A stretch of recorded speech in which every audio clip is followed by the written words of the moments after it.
सैया अंगना में बहरी फूट जाला चूड़ी जब धरेला जबरी और जिद करेला सैया अंगना में बहरी फूट जाला चूड़ी जब धरेला जबरी नहीं लड़ा सजनवा बाते बाते बाते बाते चलो बलमुआ हे राजा चलो बलमुआ छते सुते गड़ता खटिया गते गते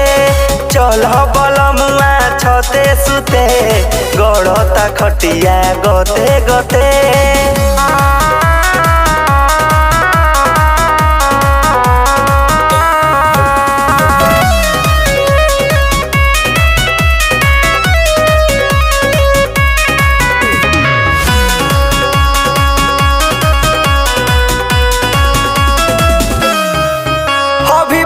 कमजोरी में तनी रही हमसे दूरी में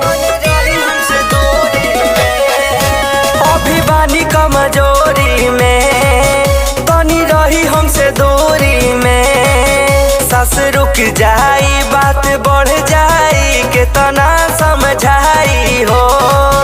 कब से कहो तानी राजा हम रोटे रोटे रोटे रोटे चलो बलमुआ छते सुते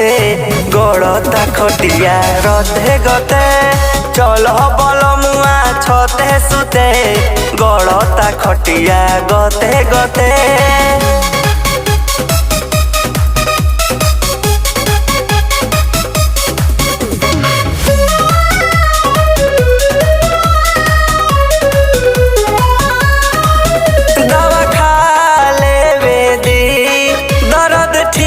हो जाए दे दवा खा लेवे दे दर्द ठीक हो जाए दे राजनाथ बेदर्द आशीष बाबू तनी देह के आराम दे खुद खादी न करा चढ़ा फटे फटे फटे फटे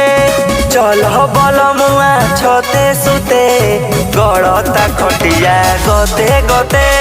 चलो बलमुआ छते सुते गड़ता खटिया गते गते।